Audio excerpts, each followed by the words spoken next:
อ้ตัวส่งตัวนี้เท่ากับบุตรถิ่มบุปะอะไรนี่เนาะตั้งส่งมาแล้วเด้อส่งแห้งมานเด้เดี๋ยวเพิ่นบ่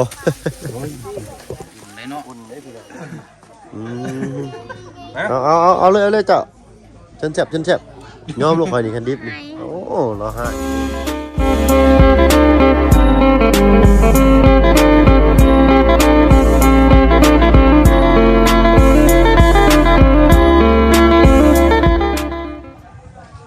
เลยเนาะอากาศหนาวตอนเช้าเนาะผู้เฒ่าผู้แก่มาตุ่มมาโฮมอยู่บ้านจอเงินซานนอกกันเสียงยังมาบ่ทันเบิดเด้อโอ้เรียนออกมาเลยเฮือนผู้ลงห้างบ่นะใส่สินเขียวคือมันงามแต่ละพี่หน่อยเนาะพอนอกบุหน้าบ่นะคือแต่ละเม่นเนาะ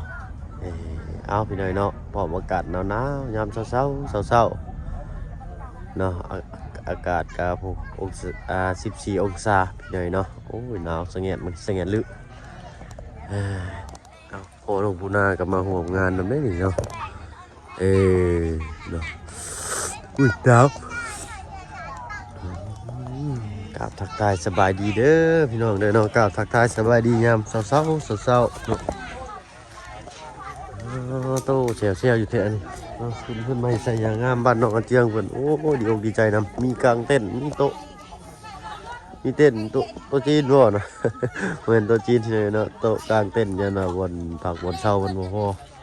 น้องก็เลยนี่แหละ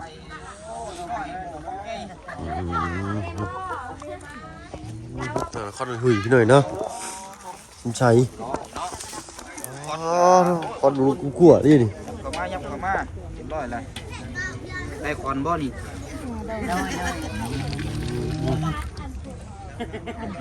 คอนแกคอนเอานั่งติ่งไทยก่อนอุ้ยเราเอาหมวกเขาคือเก่ารถน้าจ้อยรถ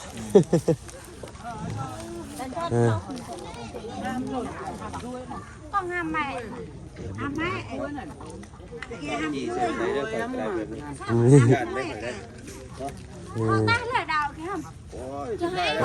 พลักดื่มตัดผมไอ้เจืองเนี่ยเนาะพลักกับบริตัดพลักก็ได้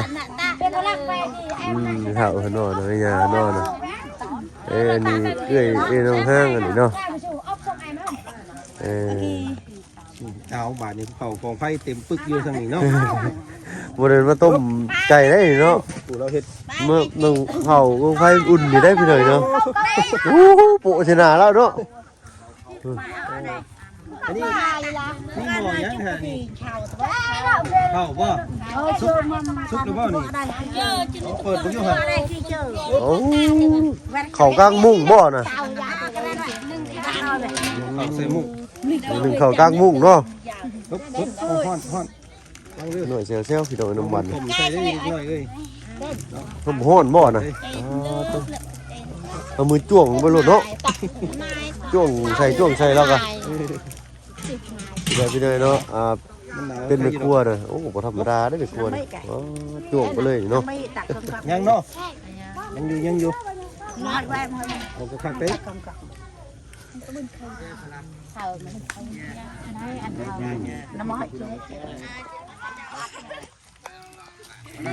ตาของไอ้ทุกตรวจพี่หน่อยเนาะหอดแต่ว่านี่คนเนาะเต้นเนาะพิงไฟจากบาทก่อนตัวไว้เนาะไว้น้องกูร่างกับพ่อเพิ่นสบายดี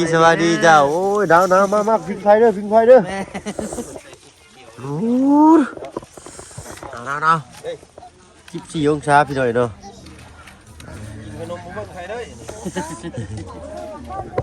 ไอ้น้องของน้องปูน่าเนาะคือกันเนาะทางนี้เนาะน้องบิวลูกจะคนได้ลูกอ้ายบ่เลย4 คนนี่จะผู้หญิงหมดเลยยิง3ชาย1เลยดูเท่านี้เพิ่นมันปุ๊บตอนนี้เพิ่นมันผู้หญิงเนี่ยพี่หน่อยเนาะ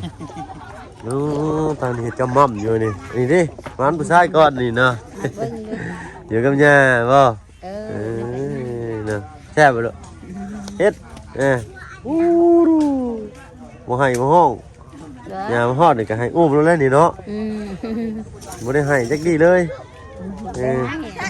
หนาวลูกใช้อู้ตีนเย็นจะจ้อยเนาะ หนาว เออเห็นรวยอยู่แล้วกันเลยก็ไม่ได้อันออกมาแต่หมู่บ้านยากบ่ ยากคำถาม เลย ไปแต่เมื่อวาน ไปก็ยากมากก็ยากเนาะ ไป ใครในเดี๋ยวนี้เพิ่นพอดทางเนาะ เออ ตะกี้น่ะว้ายต้องกระเจืองว่ะไปก็บ่ได้ใช่ ไปไม่ได้ กิ้งลงมาอันพวกลูกก็ได้ ทันยำ ไปเบิ่งเลยทางเบิ่งทางน้องห้างก่อนเนาะโอ้ปอดอยู่ไหนเนาะโอ้ได้ใส่ชิ้นงามเลยนี่ชิ้นต่ำมาแต่บ้านบ่สบายดีน้องเด้อ สวัสดี ให้ฝากมาให้ก่อน แม่จะดี แม่จะดีฝากมาให้โอ้เลยคิดว่าชิ้นต่ำมาแต่บ้านแล้วมักใส่สีเขียวบอกเลยว่ามีแต่สีนี่ เด้อ งามเนาะหนาวเนาะมื้อนี้เนาะใช่มาพี่เช็คอยู่ได้ปอนอยู่ให้เนาะเสื้อแขนยาวมีบ่เนาะเจียงโอ้ตัวส่งตัวนี้เท่ากับบุถิ่มบุปะอะไรนี่เนาะ เนาะตั้งส่งมาแล้วเด้อ ส่ง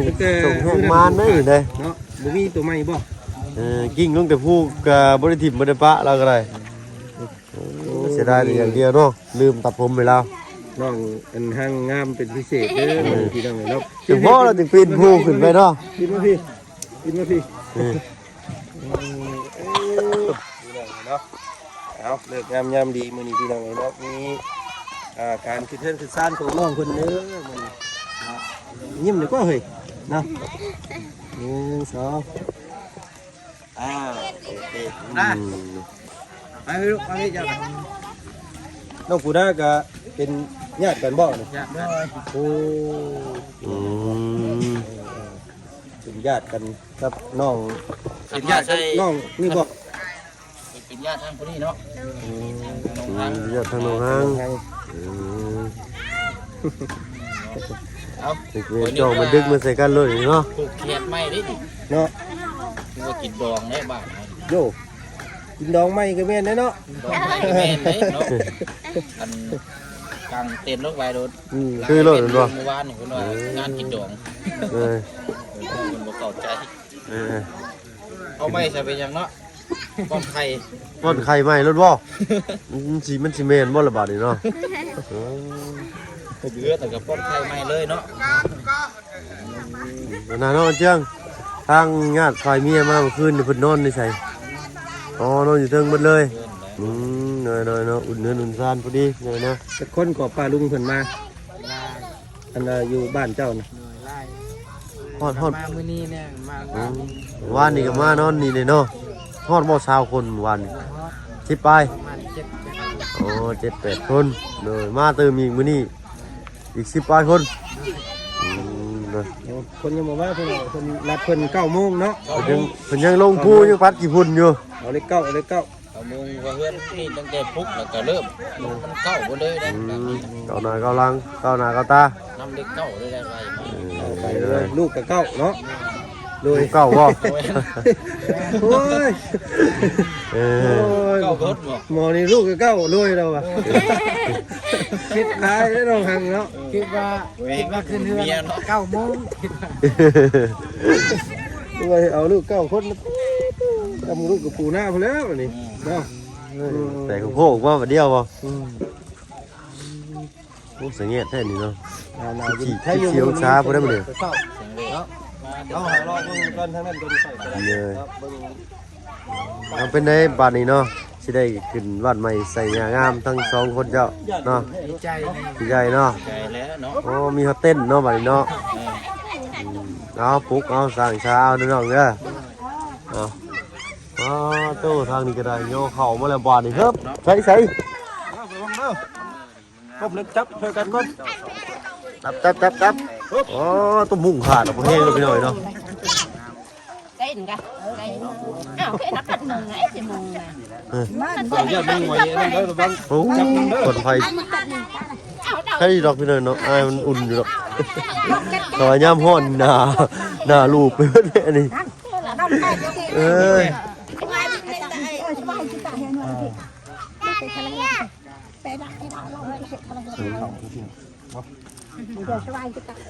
สวยกันเลยเนาะ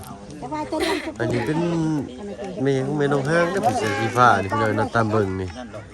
สะอ้อนมันมีมาซอยอยู่ในเนาะใส่ใช้งาน นี่คือยังแม่ว่าซาให้มันเย็นบ่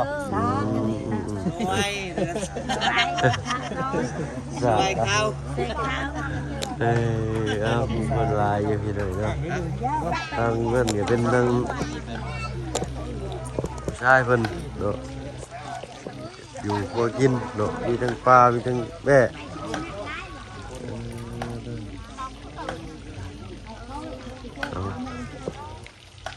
cái năm một soi với năm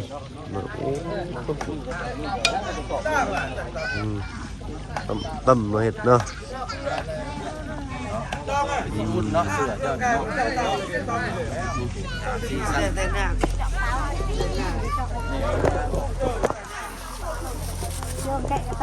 ยังบ่นี่ยังอยู่บ่เนี่ยเป็นเราใส่ถุงเนาะ บ้านเฮาเฮ็ดเลย đời เอากุ๊กกว่าพี่น้องตอนเช้าๆเนาะเข้ามา คือสิบ่หนาวเนาะเอามือจ้วงไปนี่คือสิอุ่นชุ่ยโดด คนรวยแล้วนี่ คนละจ้วงไปได้เดี๋ยว อันนี้เพิ่นได้เพิ่นหัวนึงได้ถึงบ่จักห่อว่า เนาะนี่สองเบิดสอบหนึ่งเลยได้นี่เนาะตามเบิ่งนี่สอบครึ่ง หนึ่งเบิดกระสอบเลยบ่เข้าหลายคนยันบ่พอกินอู้ทำให้แม่อุ่นเด้ đấy nó cả nào กำมันอยู่บ่มันสิบ่แล้วเพิ่นบ่ đấy nó ใส่ถุงเสือไว้นำเป็นยังนี่นี่น้องสอนเนาะน้องสอนนี่ประมาณ2ถุงนี่เราเฮ็ดบาทเดียว tôm mì van đi xàm ho á เนาะ xàm ho là cả khẩu ít tiếp nưng nạp ít chút nưng ไปต้องสอนบ่ tròn โอ้ van อดไปหิวเป็นสายน่ะเนาะข้างนึงเจียงเราน้ำลงมากาเกียมไว้เลยเนาะความเรียบร้อย เงินโดยสารยังขึ้นบ่ได้ขึ้นก็ได้พี่น้อยเนาะนี่ น้ำเขาดีพ่อไอ้ดอกนอกซาแพกเนาะ โต๊ะสีแดงงามจำนี่เนาะ ถวยจานนั่นน่ะ โต๊ะผมโต๊ะบ้านได้นี่เต้นมันได้คืองามได้เนาะครับโอ้กินขนมในเช้าแท้เนาะบ่ได้ซ้อรุ่นนี้ ชอบ นั่นแหละรุ่นนี้บ่ได้ซ้อรุ่นนี้ อย่างเดียวเดี๋ยวก็ผิดเดี๋ยวก็เยอะผมมีซ้อเนาะ ดันเฮ้ยมาเดิมบ่นี่จุแต่เช้าใช่ไหม จุบ่โอ้ย ปั้นเศร้าบ่ ปันเช้าเลย โตมันจะเป็นท้องบ่อนเหยาะได้นี่พี่น้องเลยเนาะยังอันนี้ ที่ใกล้อะไรได้ หนังบ่โอ้หนังหนังแบ้แม่ลงกันดิ กินก็เจ้าละ แซ่บและแซ่บสิหนังของท้องคอยคนเดียวบ่ได้ดิ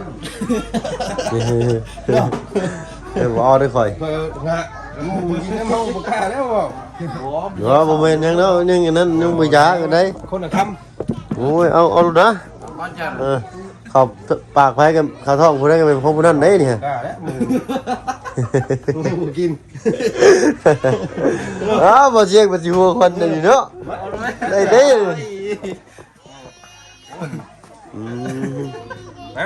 เอาเลยเจ้าฉันแซ่บยอมลูกข่อยนี่คันดิบนี่ บ่ได้ดิบ nó đéo chặt หม một ด đéo เผาเลยเด้จัดงัวเผา con phải chặt mai hay จัดมาให้ nhưng khẩu rồi đã có cái này riêng เผาแต่กระลำเนี่ยเป็นย่อมาให้ แม่นนะ จักได๋ เอาลองเบิ่ง เอ้า ลองเบิ่งแล้วนะ น้องบ่เชียงว่า เดี๋ยวให้น้องเจียงจัดการให้เบิ่งนี่ แล้ว บ่ได้รังเกียจแล้วมันบ่ถือกับพญาตินี่นะมันบ่ถือกับพญาติชื่อนี่แล้วนี่ มันบ่ถึงนี่เด้หนังเผาครับ โอ้ยโนมันก็กินตื่นยืนๆคือเจ้าว่าแล้วลุงเอ้ยขอโทษขออภัยไปลุงเลยเนาะ ครับสัตว์เอาไว้ก่อนได้น้องเด้อ เก็บไปคือเก่า ไว้ก่อนเข้า เอา หลายคน เด้อ ครับ บ่าวมันป่ามานี่แล้วก็ใส่บ่วยแล้วกับลุงเฮิมนี่เนาะบ่พอแล้วเนาะนี่ เมื่อมามันเจ็บท้องมาบาด ฮะนี่หนูเป็นลุงเจ้าสบายดีจ้ะโอ้ยนะบ่อยากเอามือออกจกทงๆหมดแล้วนี่หนาวนี่เนาะใช้คอตรงห้างนี่ใช้คุณบ่ผมม่วงคุณบ่ผมเห็นได้เนาะมาอีกแล้วบได้บาทนี่ กินนี่ยังดำอยู่บัดนี้ยังเงินอยู่เลยมาแล้วพูดบ่ไอ้ตี้นี่เนาะสังเกตเห็นฮัดเอาไฟก่อนค่อยบ่ไหวล่ะหนาวบ่พลักก็บ่ยิงไฟพลักเนี่ย